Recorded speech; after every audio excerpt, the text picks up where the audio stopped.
E aí, gente, seja bem-vinda ao nosso segundo episódio do Minkcast. Esse Minkcast é especial em comemoração ao primeiro aniversário da minha igreja na cidade.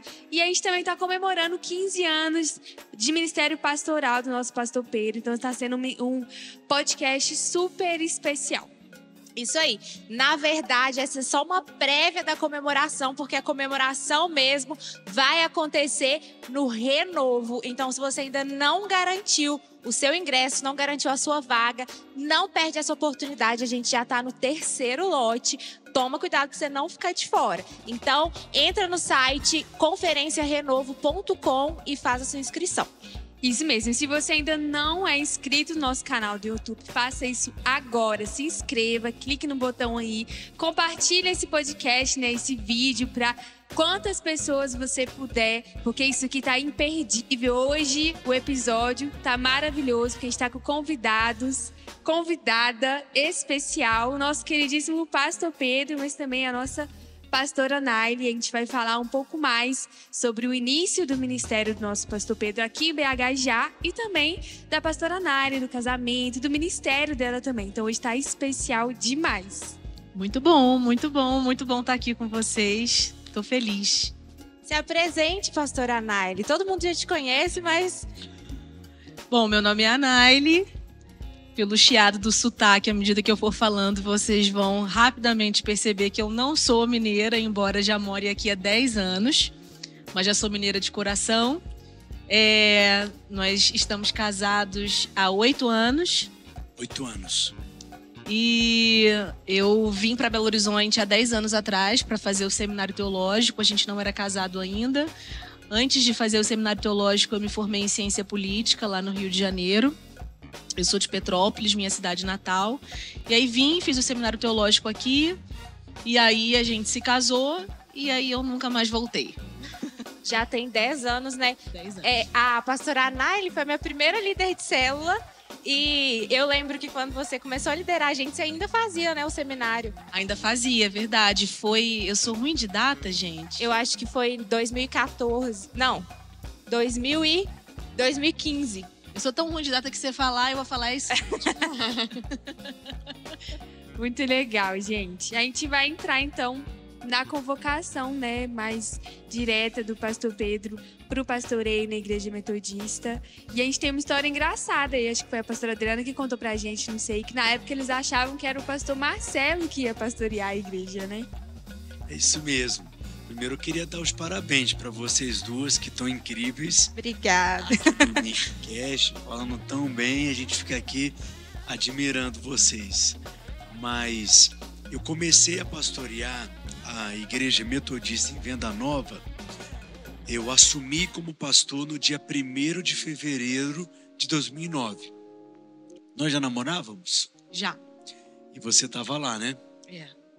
E eu lembro que as pessoas, é claro, eu tinha 19 anos de idade na época, então muitas pessoas foram cumprimentar o pastor Marcelo achando que ele que seria o pastor da igreja. Ele dizia, não sou eu não, é aquele menino ali mesmo. E você tinha quantos anos? Tinha 19 anos. 19 anos. Então eles foram corajosos, né?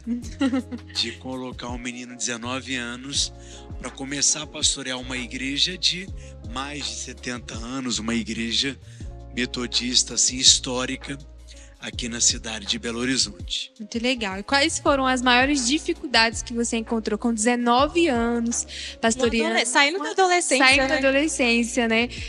Pastoreando uma igreja já há tantos anos, né? Firme. Como que foi? Literalmente saindo da adolescência, porque nós estávamos numa viagem missionária para adolescentes, que acontecia em janeiro, e aí eu já fui quase que dessa viagem para esse culto de posse, né? Os desafios no começo foram diversos. O primeiro, é claro, era eu mesmo, a minha falta de experiência, de maturidade, uma idade, né? Eu era muito novinho, então com certeza esse foi o principal e o primeiro desafio. Mas eram muitos outros desafios também. A igreja tinha uma arrecadação financeira muito pequena. A maioria das pessoas eram pessoas assim, que já haviam servido ali há muitos anos e cooperado com aquela igreja, pessoas comprometidas, mas a maioria de pessoas mais idosas, né?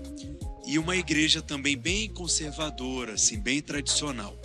E eu substituí um pastor que já estava praticamente aposentado. Eu creio que ele já estava até aposentado, mas continuava pastoreando ali.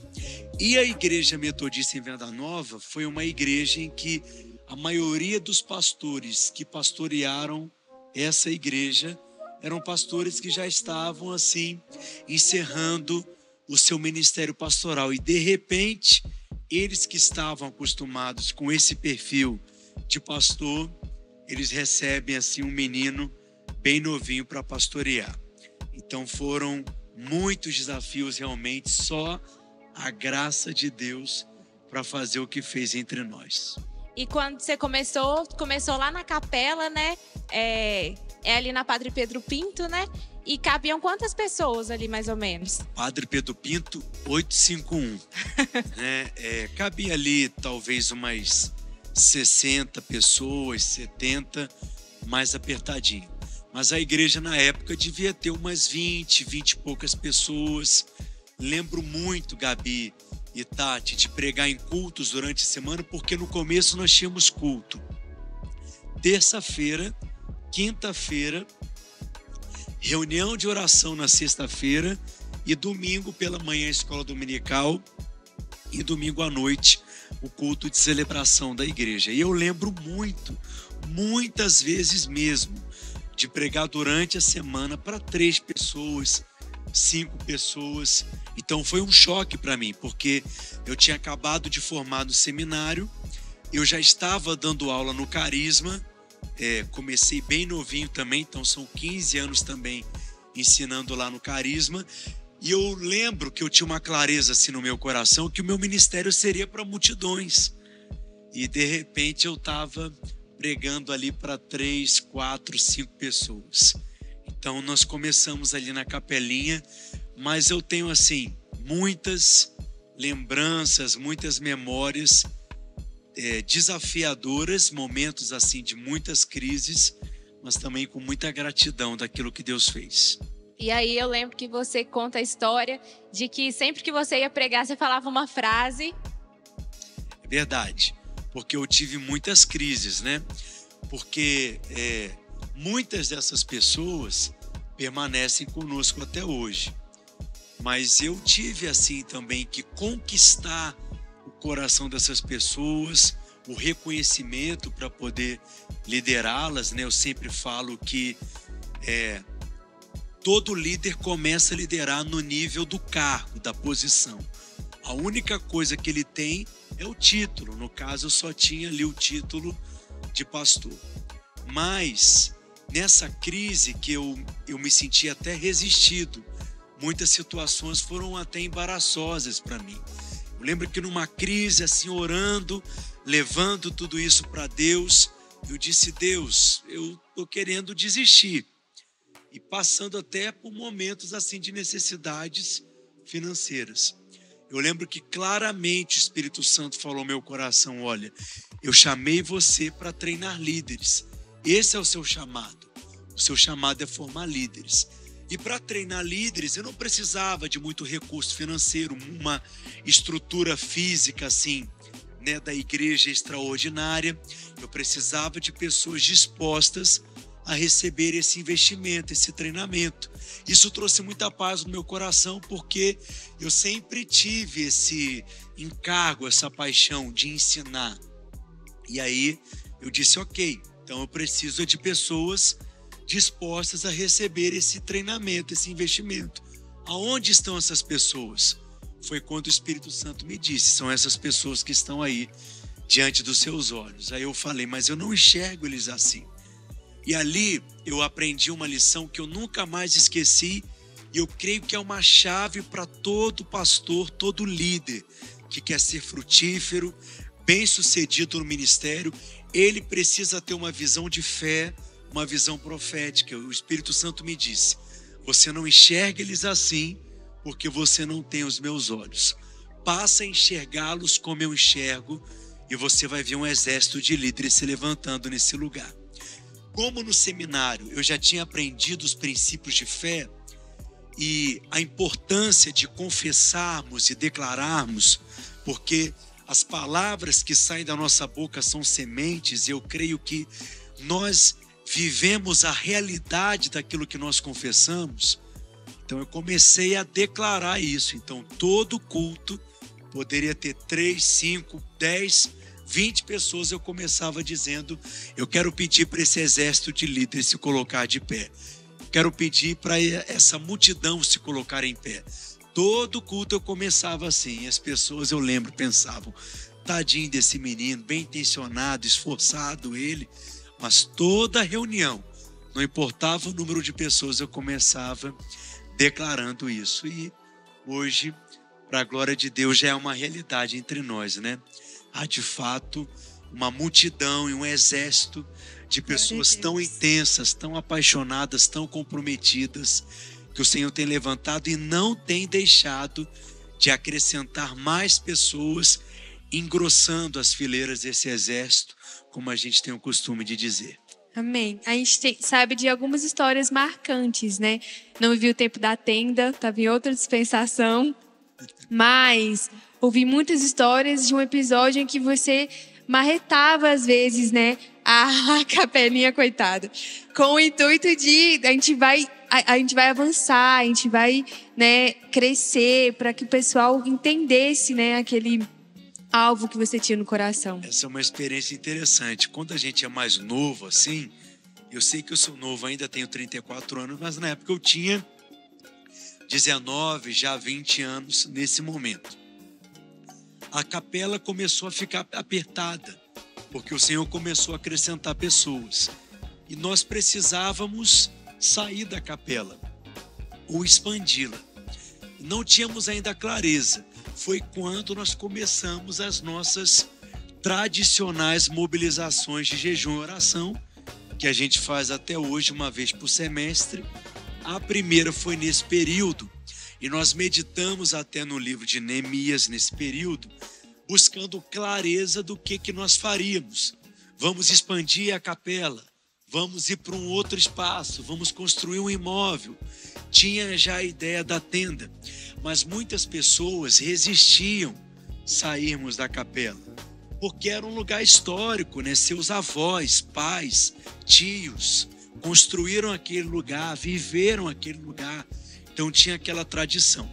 Mas eu tinha muita clareza que Deus queria mudar a nossa estação.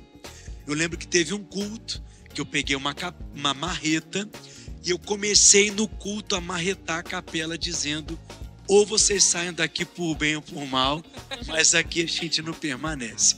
Foram 40 dias de jejum e oração, essa primeira jornada, e nós encerramos esses 40 dias de jejum e oração na inauguração da tenda. Então foi um mover assim maravilhoso e rápido, acelerado, né? Em 40 dias já estávamos. A gente tem fotos, né, desses primeiros. Sério? Tem. Da gente, de vocês na tenda. Acho que já era na época da tenda. Olha Olha aí. só, Jesus. Novinho. Novinho e magrinho. Na festa da roça, acho que foi a primeira festa da roça que teve. Aquela ali. Novinho, magrinho e cabeludo. Cabeludo. Então aqui tem um dia de comemoração do Dia do Pastor. Tá ali a Aline, o Fábio, eu, pastora Edna, Maria Alice e o Arley. Estamos ali na primeira, no projeto nosso para alcançarmos, eu acho que eram 300 pessoas e 30 células.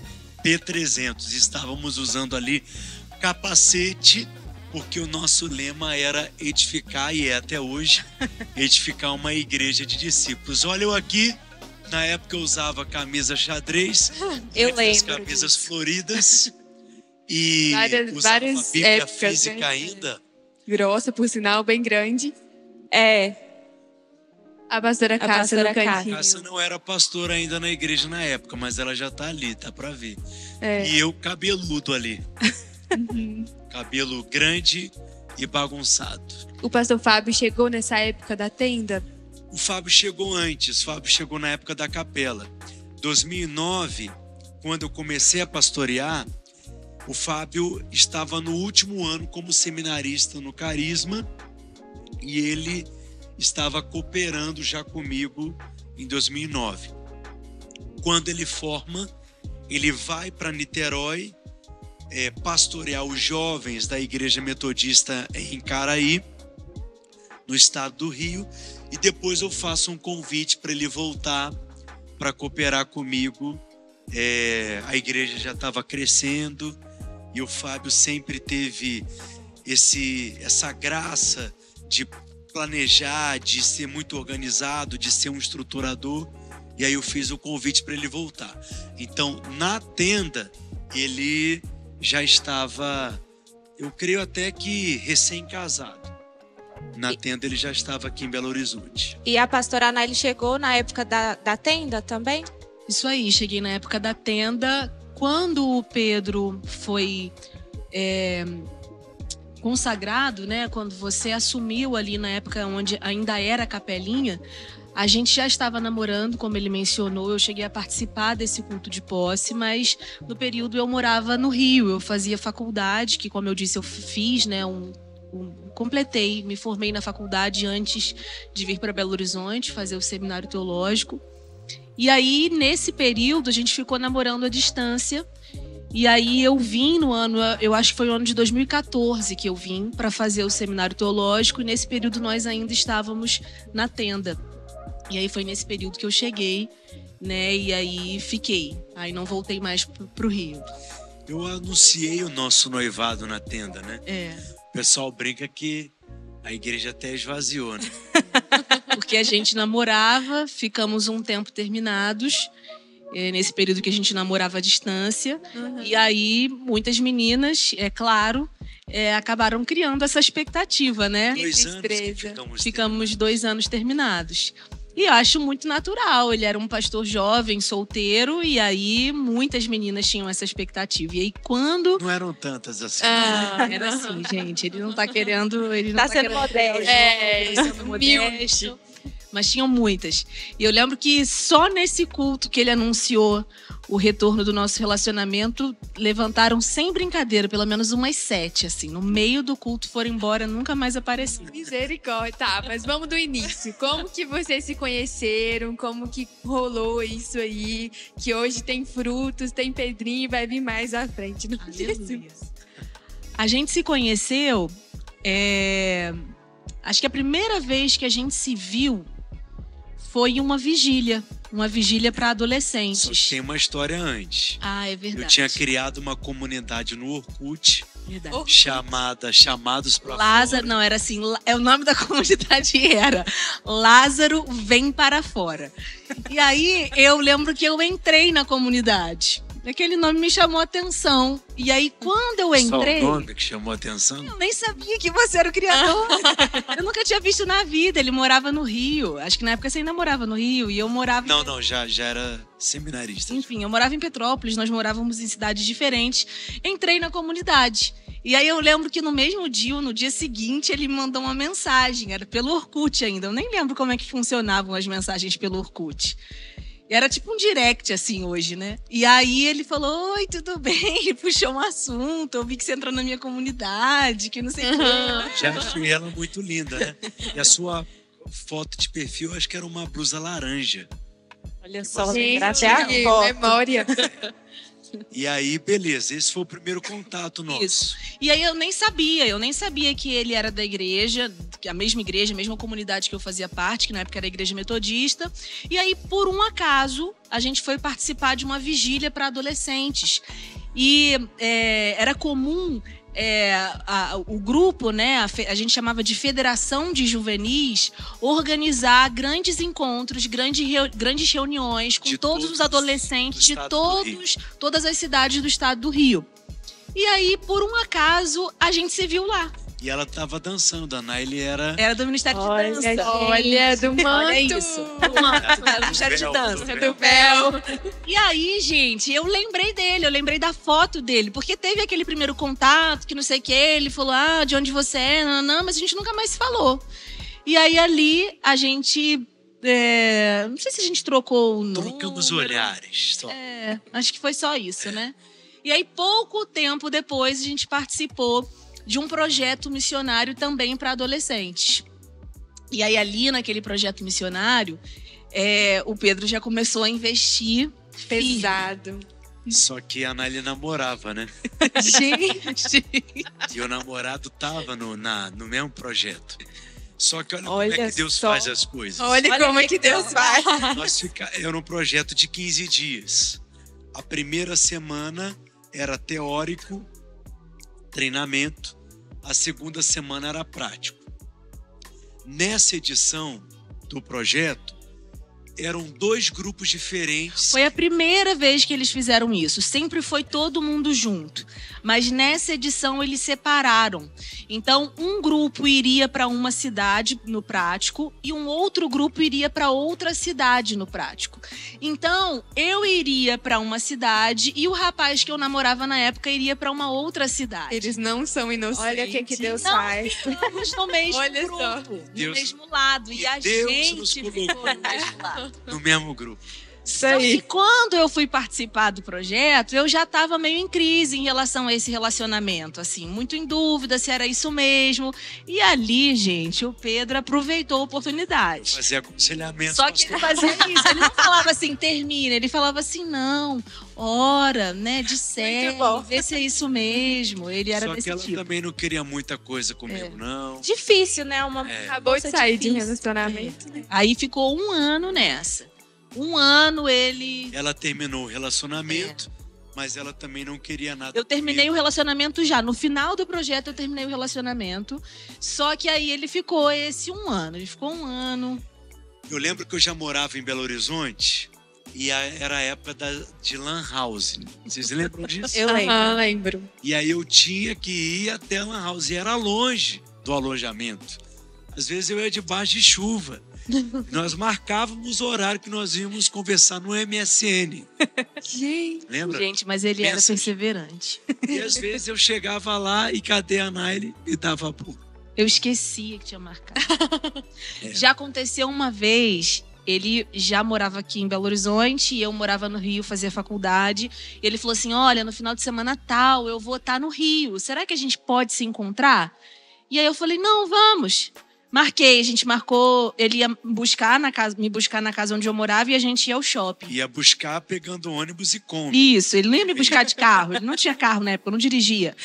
E aí ele chegou, gente, na casa onde eu morava. Quando ele bateu na porta, a pessoa que atendeu falou assim, não, Ana, ele não tá aqui não, ele foi pra Petrópolis. A Naily esqueceu. E foi para Petrópolis. Meu Deus. Mas você foi perseverante, não desistiu. Perseverei. Só que o que aconteceu? Teve uma outra viagem missionária dessa. Como se no fosse outro a ano. outra edição do ano seguinte. Era Aí ele sempre pensou, em janeiro, dessa ela mesmo não me ano. escapa. Dessa vez eu dei um Com gelo aqueles outros estratégia. e ignorei. O reverso. Cima, tentando. Ele deu um gelo. E aí, a gente tinha uma amiga em comum. E aí, ela ficava, assim, ajudando. Falando, ó, faz isso, tá dando certo. Ó, ela veio falar alguma coisa de você pra mim. Eu acho que tá mudando alguma coisa no coração dela. Vai por esse caminho. E aí, ele ficou uns 15 dias nesse projeto de conquista. E aí, quando terminou esse projeto, aí a gente já saiu do projeto decididos que iríamos começar o relacionamento. Nós tínhamos muitos amigos nessa época, né? E muitos deles moravam em Cabo Frio. Quando terminava essas viagens, ia uma galera para Cabo Frio. Quem era de Cabo Frio e quem não era. Os pais da Naily tinham lojas em Cabo Frio e casa. Uma vez, vai eu Gente, para era maluco. Cabo Frio sem ter lugar para ficar. Não, aí sabe o que ele fez? Isso Já que dá foi mais maquinado, raiva. não. Presta atenção. Ele foi dentro do ônibus, mesmo ônibus que eu tava. E aí eu já pensando assim, gente, onde será que esse menino vai ficar? ok, calada. Na hora que eu desci do ônibus, ele veio se despedir de mim na frente da minha mãe. Minha mãe foi me buscar na rodoviária, aí a minha mãe virou e falou assim, que interessante, legal, seu amigo, minha filha, como é que é o nome dele? Eu falei, Pedro. Aí ela virou e falou assim, onde que ele vai ficar? Aí eu falei, não sei. Aí ele falou assim, eu não tenho lugar pra ficar ainda. A pergunta que ele precisava no momento. Aí ela, pode ficar lá em casa. Aí ele, poxa, vai ser ótimo, porque eu não tenho lugar pra ficar. E aí ele Vai foi. ser E a ótimo. sogra já cooperou comigo desde o começo. Já ganhou a sogra antes da É pretendente. verdade. E aí, logo depois, a gente começou a namorar. Isso. E aí, depois de quanto tempo vocês casaram? Aí a gente ficou namorando à distância durante 3 anos. E aí, nesse período, ele já tinha assumido aqui a igreja, né? E aí eu tava fazendo a faculdade lá. E aí, depois desses 3 anos, a gente estava com um relacionamento bastante desgastado. Nós éramos muito jovens e o Pedro já tinha uma responsabilidade muito grande como pastor sênior da igreja.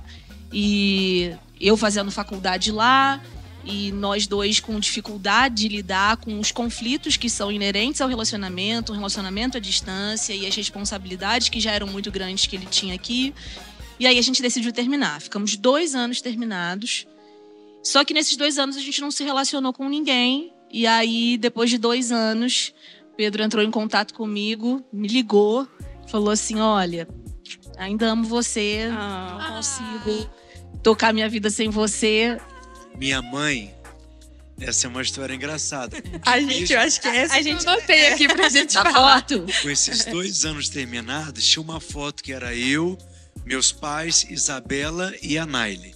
Ela nunca tirou aquela foto da geladeira. Eu acho que a Com gente tem essa imãzinho. foto Sim. aqui. Olha, vê se é essa.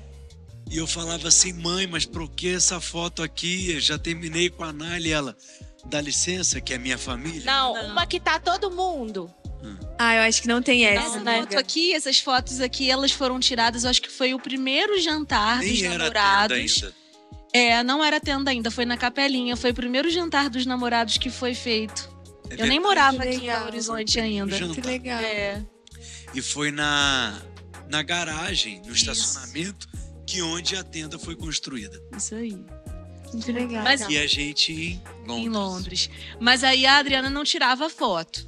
A Adriana, minha Da sogra, geladeira, né? já com uma visão profética daquilo que iria acontecer. Sou Deixava muito tirar foto. grata pela vida da minha sogra. As sogras sempre investindo no Isso aí, relacionamento. já tinha uma visão profética. Isso aí. E aí a gente, então, ao todo, isso deve ter dado quanto tempo, né? 3 anos 5 namorando, 2 anos terminados, e depois que a gente voltou 1 ano, a a gente gente casou. noivou e casou.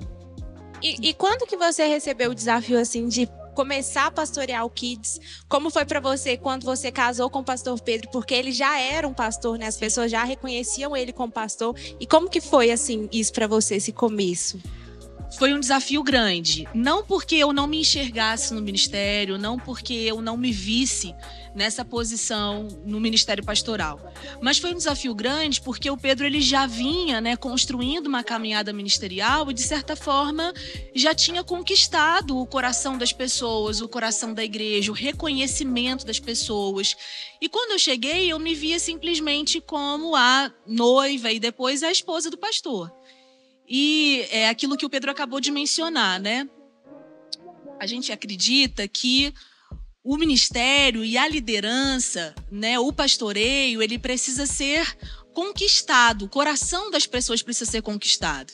Então, no início, eu nem tinha um título de pastora, até porque a gente entendia que isso não seria saudável. Por quê? Porque o pastor é aquele que tem ovelha. E naquele momento eu ainda não tinha as ovelhas, não tinha conquistado o coração delas, não tinha investido o meu tempo, o meu coração para gerar aquelas pessoas. Então esse início foi muito desafiador. Desafiador por questões internas, pressões internas, muito mais do que pressões externas. Porque eu sempre percebi que a igreja me recebeu, me acolheu muito bem quando eu cheguei. Não sentia que havia essa pressão, no sentido de você tem que corresponder com uma performance porque você é a mulher do pastor. Mas acho que muito mais uma pressão interna por eu querer exercer o ministério e sentir que talvez a perspectiva perspectiva é que eu fosse viver para sempre à sombra dele, que eu sempre enxerguei como um líder muito grande, como um pastor muito grande, com uma influência muito grande. E o Senhor, então, ele foi tratando isso no meu coração, né? Então, esse início foi desafiador. Você começou liderando adolescentes na nossa igreja, né? Verdade. Célula de adolescentes, né, Gabi? Foi. Junto Gabi com era minha ovelhinha. E aí, Jaque também, que está aqui participando dessa gravação. E aí, eu comecei com os adolescentes. Fiquei um pouco mais de um ano, eu acredito, na rede de adolescentes, liderando célula. E aí, depois de um tempo, eu lembro que nós estávamos participando de uma reunião onde nós estávamos repensando vários aspectos da vida da igreja. E eu lembro que o Pedro, nesse momento, falou assim, Anaile, para você, isso na frente das pessoas que estavam participando da reunião, eu pensei em 3 desafios. O primeiro desafio que eu pensei é talvez você assumir a área de ensino da igreja. Eu reconheço em você um chamado de mestre também, eu vejo que você tem a graça para isso. É uma possibilidade. Eu ouvi, eu falei, ok, nós já éramos casados? Já éramos casados. Foi na nossa casa, né? A casa onde seus pais moram hoje. Eu lembro, essa reunião foi na sala. A gente não tinha nem mesa, gente. Eu lembro que essa reunião foi feita no chão, porque quando a gente casou, a gente não tinha mesa, tinha uma mesa de plástico, algumas cadeiras de plástico, a reunião foi feita ali. E aí eu lembro que ele falou assim, a segunda opção seria talvez você assumir a parte de ação social da igreja, porque eu fiz faculdade de ciência política, sempre me interessei pela área de políticas públicas. Falei, interessante. E aí ele falou assim, isso deu calada, só ouvindo. Ele falou assim, a outra possibilidade seria você assumir o trabalho com crianças da igreja. E aí na hora eu pensei assim, não, claro que não. Claro que essa possibilidade já descartei, né? Eu estava terminando de me formar no seminário teológico, com muita expectativa, pensando, vou conquistar o mundo, né? O seminarista termina o período do seminário cheio de expectativas, de sonhos. Eu achava que se eu assumisse o ministério com crianças, eu iria enterrar todas aquelas expectativas ministeriais e acabar me tornando uma espécie de babá gospel, né? Porque eu tinha essa perspectiva do ministério com crianças na vida da igreja. Mas eu lembro que naquele momento ali, ele falou assim, o Pedro, isso tudo passando na minha cabeça, e o Pedro falando as possibilidades. Eu lembro que ele falou assim, eu calada, você não precisa dar resposta agora. E aí na hora, como se já tivesse a resposta na ponta da língua, eu já ia falar, trabalho com crianças, com certeza não. Só que naquele momento eu percebi uma direção do Espírito Santo no meu espírito. E ele falou assim, um bom servo não serve aonde ele quer servir, mas aonde o seu Senhor direciona ele servir. Né? Essa é a principal característica de um servo. O servo, ele faz aquilo que o seu Senhor manda. E aí o Senhor falou para mim ali, naquele momento, e eu quero que você assuma o trabalho com crianças da igreja. E ali, aquilo para mim, gente, foi como um soco no estômago. Porque eu falei assim, acabou. Primeiro que eu já sentia que eu não tinha o reconhecimento da igreja, eu era só a esposa do pastor, e eu pensei, se eu me envolver no trabalho com crianças, é isso mesmo que eu vou estar fadada a minha vida no meu ministério. Eu vou ser só aquela mulher que fica ali cuidando das crianças, que não tem uma participação efetiva na vida da igreja. E aí foi um período em que o Senhor, ele foi gerando esse encargo no meu coração. Eu costumo dizer que algumas pessoas, quando entram no ministério, elas entram porque há um encargo, e porque há o encargo, naturalmente elas obedecem àquela direção. No meu caso não foi assim. No meu caso eu entrei no ministério por uma palavra, então eu obedeci àquela palavra do Senhor, e aos poucos esse encargo foi sendo gerado no meu coração. Ao ponto de hoje eu ser uma pessoa que falo sobre isso, ensino sobre isso com paixão.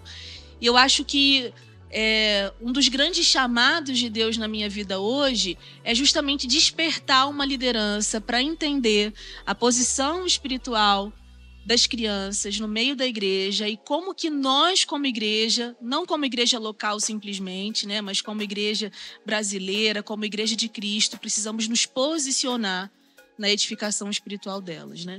E como que essa decisão gerou tanto fruto, né? Não apenas crianças alcançadas, e muitas delas hoje estão no nexo, algumas até liderando, E é maravilhoso isso, mas ter estabelecido uma visão, Sim. uma cultura de ser uma igreja geracional.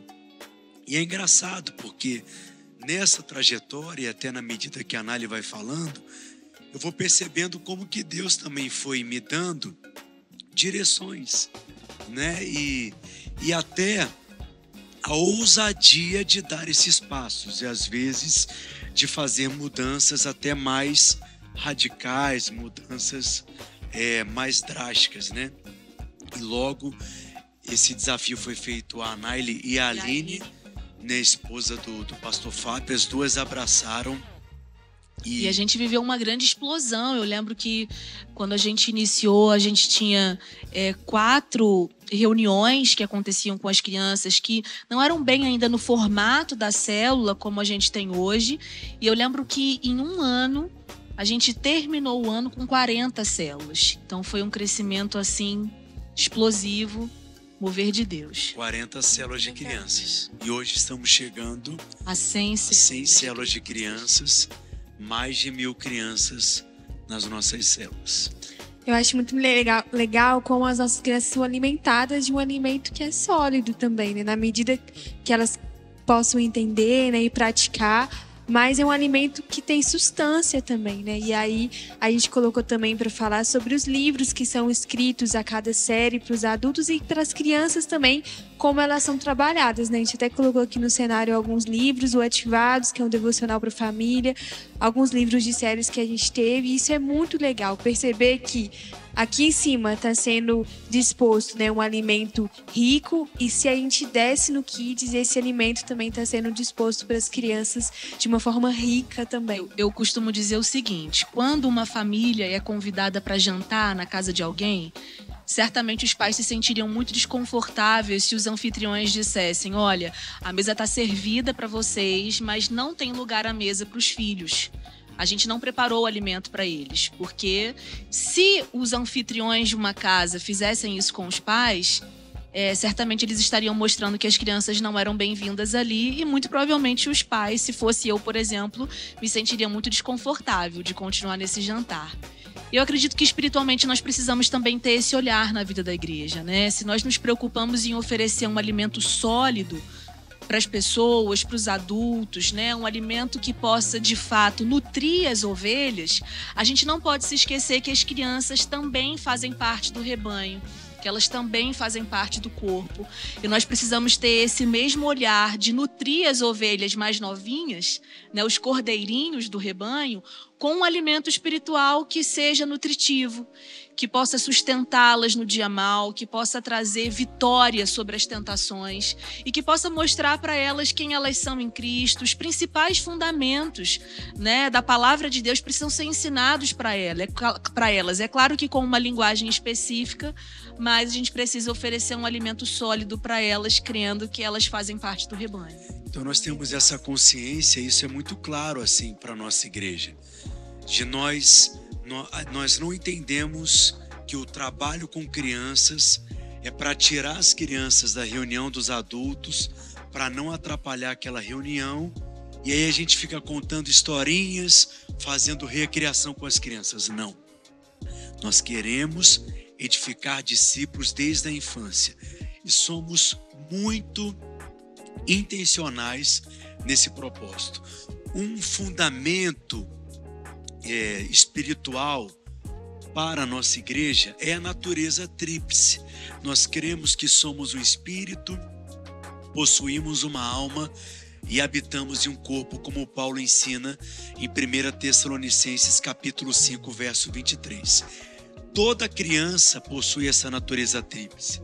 Toda criança é um espírito que possui uma alma e habita em um corpo. E não existe espírito kids, não existe espírito mirim. Espírito não tem idade, espírito é espírito. Então, assim como o espírito humano de um adulto possui necessidades espirituais, o espírito humano de uma criança também possui necessidades espirituais. Então, as mesmas verdades, o mesmo alimento, os mesmos ensinos que nós ministramos para os adultos, nós ministramos também para as crianças o mesmo alimento espiritual, é claro, na linguagem delas, de maneira que elas sejam capazes de entender, absorver, compreender e receber, porque elas possuem uma mentalidade de criança, né? Mas essa é uma característica da nossa igreja. Eu acredito que para a igreja ser edificada com saúde, nós precisamos ser intencionais no ensino, na pregação. Então eu brinco que quando eu estou pregando sobre algo, né, uma série, a gente acabou de sair da série Ao que Vencer, falando sobre o princípio da recompensa, do galardão, parece que é o único assunto que existe, de tanta ênfase, tanta paixão que a gente coloca naquilo. Mas a cada série é uma verdade que está sendo alargada, as pessoas estão crescendo em revelação da palavra, estão entrando na experiência, na realidade daquele ensino, e a igreja vai sendo construída e edificada. Então, nós nunca pregamos algo por pregar, nunca ensinamos algo por ensinar. É maravilhoso isso, porque essas mesmas verdades, nessa série, por exemplo, Ao que Vencer, que nós ensinamos para os adultos, jovens e adolescentes, também estávamos ensinando para as crianças, de maneira que os pais podem sentar numa mesa de café da manhã, numa mesa de almoço e compartilharem sobre aquele mesmo princípio, porque toda a família está sendo ministrada e todos os membros da família possuem lugar na mesa. Isso é tão precioso, assim, porque teve uma criança que me abordou e quem lidera crianças sabe disso. Você dificilmente recebe de uma criança um tapinha nas costas. Igual um adulto chega no final do culto e fala assim: Pastor Pedro, que mensagem, foi poderoso demais. É muito comum, né? Os adultos fazerem isso. Mas líderes de crianças, em geral, não recebem esse reconhecimento imediato. Porque as crianças não têm esse costume, não têm essa cultura. Mas eu creio que o galardão que os líderes de crianças vão receber, não só no tempo vindouro, mas até no tempo presente, de ver esses líderes que estão sendo gerados se transformarem em grandes pastores, homens e mulheres de Deus, é uma realidade. Mas é muito poderoso quando a gente vê um testemunho já no presente. Então uma criança me abordou e falou assim: pastor, eu tô amando o livro é maravilhoso, você tem que escrever mais livros. E assim, é muito recompensador, né? Porque o processo de escrever um livro é como gerar um filho. É muito desafiador, né? E esse livro, inclusive, o último que nós escrevemos, a gente estava escrevendo ao mesmo tempo, foi muito desafiador escrevê-lo, né? A gente estava com a rede de apoio reduzida e a gente estava meio doente e está sendo muito precioso ver o resultado que isso está gerando no meio da igreja. Eu queria aproveitar, né, amor, e agradecer a toda a equipe do Cidade Kids, toda a liderança, que tem construído algo assim tão poderoso, tão relevante. E é maravilhoso poder enxergar, porque hoje são mais de 1.000 crianças, daqui a 5, 10 anos, estarão liderando células de adolescentes, de jovens. Muitos serão pastores na nossa casa, irão plantar igrejas. E é claro que isso é fruto dessas sementes que nós temos lançado. Muito legal. É muito poderoso isso, né? Quando uma criança ela é marcada. Olha, gente, chegou um convidado especial. Oi, meu amor. É muito poderoso quando uma criança é marcada ainda na infância, né? Porque se ela foi marcada ali enquanto é criança, imagina o quanto que ela ainda pode contribuir para o reino de Deus, né? Enquanto ela for crescer. E aí vamos aproveitar que o Pedrinho chegou aqui, né? E vamos falar um pouquinho sobre ele, sobre a chegada do Pedrinho. Antes a gente queria voltar pro casamento, porque a gente tem algumas fotos do casamento. Olá, filho. Vocês casaram tiveram 2 casamentos, né? 2 cerimônias. Essa cerimônia aqui foi aqui em Belo Horizonte. E a gente fez essa cerimônia principalmente, né, para ter as pessoas da igreja, as pessoas que a gente ama e valoriza muito, que dificilmente conseguiriam ir participar da cerimônia lá no Rio. Quem celebrou essa cerimônia foi o pastor Márcio Valadão. Tivemos essa honra. Muita honra. Privilégio. E essas 2 cerimônias aqui, que são o mesmo lugar, né, foram lá em Petrópolis. E foi 9 dias depois, né, Pedro? Casamos de aqui uma semana. 9 dias. Acho que foi aqui dia 9 de julho e aqui dia 17 de julho. A gente sabe de uma história que vocês casaram sem nada, assim, dentro da casa de vocês. E aí, quando vocês chegaram, tinham cartolinas nos lugares, assim, desenhadas com os móveis. Foi o Fábio e a Aline. Porque nós casamos e tudo pago. Sem nenhum boleto para pagar. Lua de mel e também as 2 cerimônias. Mas na nossa casa não tinha móveis, não tinha sofá, TV, nada. Só tinha uma TV do quarto e a nossa cama, né? E aí o Fábio... A cama que já era dele, na verdade. Antes da gente se casar, você já tinha aquela cama de casal. Aí o Fábio e a Aline, onde deveria ter uma geladeira, desenharam uma geladeira numa cartolina e colaram na parede. Legal. E onde deveria ter um fogão, a mesma coisa. A casa toda com cartazes. Já é uma dica para quem tá querendo casar aí. Imagens de fé proféticas. Glória a Deus. E aí, avançando, quando que vocês perceberam que era o momento de ter um filho, né? Isso aqui tá tão bom, vamos querer mais alguém, vamos ter mais alguém para compartilhar disso. Eu falo que o casamento tem hora que ele pede filho, né? E o casal percebe isso. Mas a gente já tinha mais ou menos a ideia de 4 anos. Com 4 anos de casado, a gente já tinha meio que planejado. Depois de 4 anos, vamos parar de evitar? E foi mais ou menos bastante, né, o casamento. Isso, a gente tinha feito uma viagem que a gente sonhava em fazer, uma viagem internacional, que a gente sabe que às vezes com criança se torna um pouco mais desafiador. E a gente falou, então vamos parar de evitar nesse período. E aí, já logo no primeiro ciclo, eu engravidei. Acho até que... Oi, amor. Pega ali o microfone, filhinho. Isso. Um microfone para ele, que ele também quer. Já logo no primeiro ciclo eu engravidei. E aí foi aquela alegria, a gente compartilhou com a igreja, com a família. Mas infelizmente essa gestação foi uma gestação que não evoluiu. A gente não tem um motivo específico, né? Não tinha nenhum problema de saúde envolvido. Foi uma gestação que não evoluiu, foi um período muito desafiador. Né, eu acho que demorou mais ou menos 1 ano para eu conseguir superar esse luto dessa perda gestacional. Logo veio a pandemia. Logo veio a pandemia também. E eu falava assim, não, eu tô bem. Só que aí se eu falasse sobre o assunto, eu já começava a chorar. Mas hoje eu percebo, estava até fazendo um atendimento com um casal ontem, e eu estava pensando justamente nisso. Assim, quando a gente passa por determinadas situações na nossa vida, a gente não entende. E a gente pensa assim, para hoje nada. Mas depois a gente vê, para amanhã tudo. E eu me questionava, falava assim, Deus, mas por que isso aconteceu com a gente? E não tinha nenhuma resposta natural. Não tinha mesmo, porque os exames todos normais, e a gente investigou tudo que podia investigar.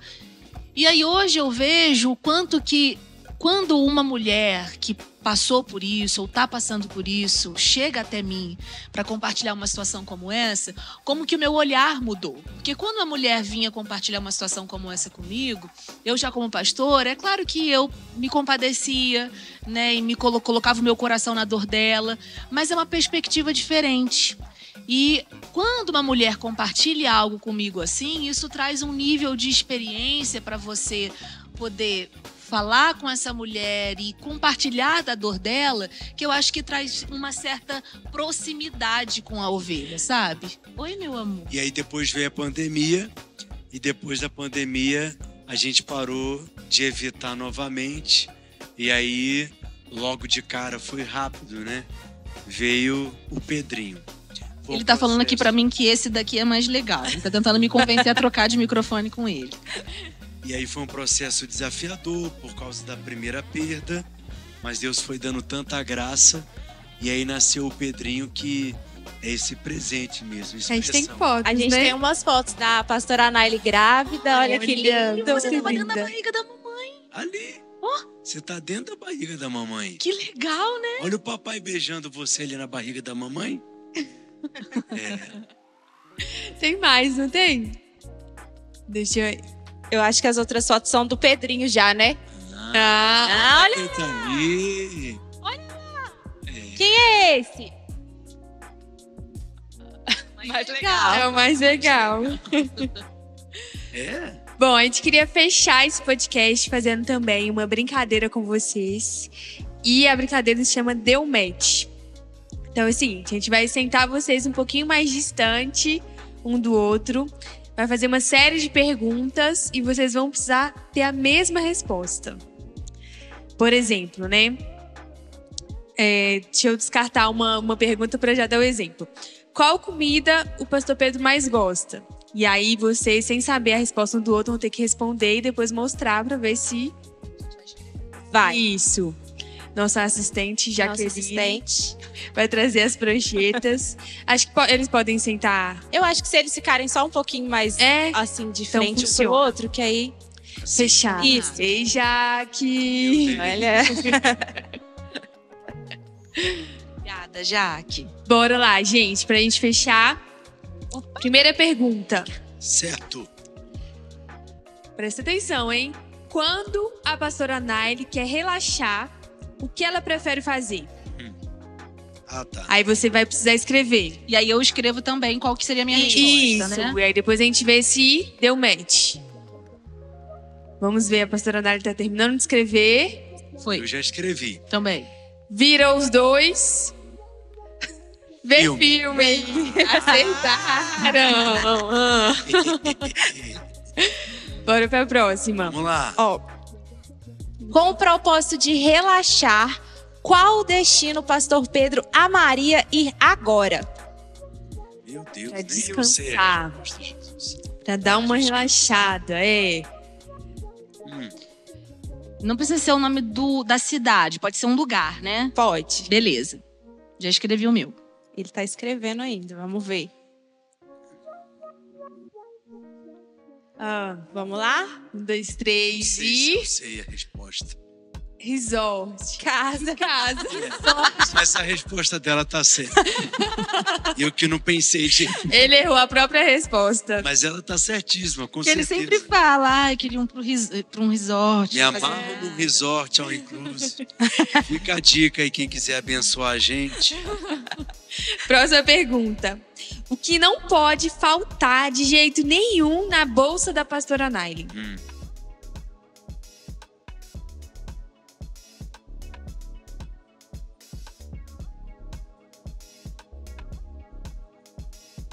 Foi? Foi. Maquiagem. Maquiagem. Certa resposta. É, Próxima pergunta. o Pedrinho tá participando aqui também. Qual era a estação do ano quando demos o nosso primeiro beijo? Ah, essa é E aí fácil, não tem a né? mínima ideia. Ó, essa é fácil. É muito ruim de estação de ano. Olha, aí eu sei que a gente tem verão. E a perdi. gente não beijou assim no início do relacionamento, então. Não sei. Será que foi no casamento? Com certeza, né? Não, mas qual que é a estação de julho? Isso a gente já sabe, né, Pedro? Eu não sei. Eu sou meio lerdinho, sou meio purinho. O clima do nosso casamento? Tava Foi. calor, Tava frio. tava frio. Tava frio, Então, inverno. Então pronto.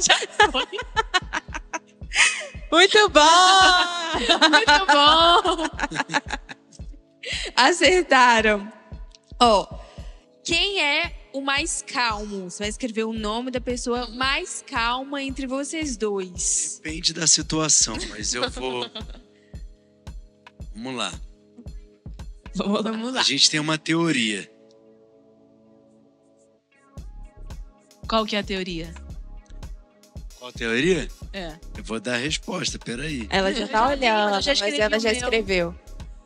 Dentro de casa, Eu só não concordo com essa teoria, mas ok. eu sou o mais calmo.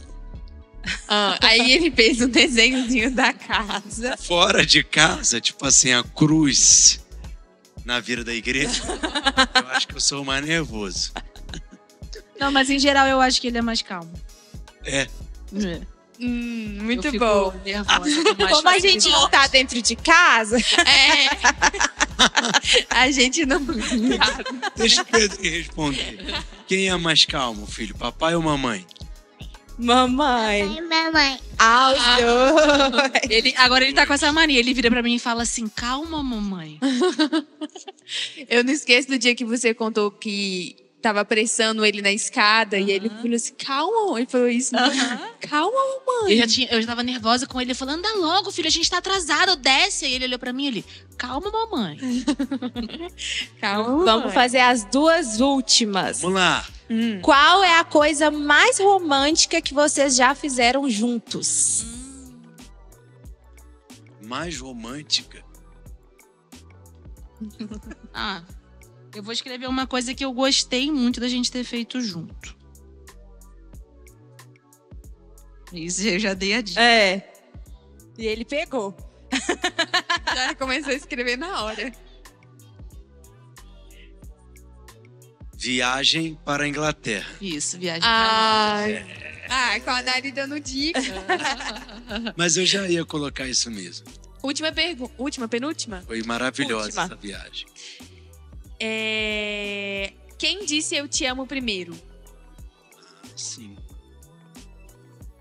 Pela história, eu já desconfio quem tenha sido. Pedro Eu. e Pedro. Ai. Depois de tanto investimento, né? Tinha A que... gente acertou quase tudo, né? Verdade, vocês estão conectados. Porque tem uma coisa entre a gente. Pra revelar a você, nós somos muito competitivos, né?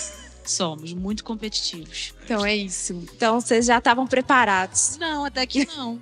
Por um lado isso é bom, mas por outro é ruim. Mas nós amamos você, filhão. Verdade, filho.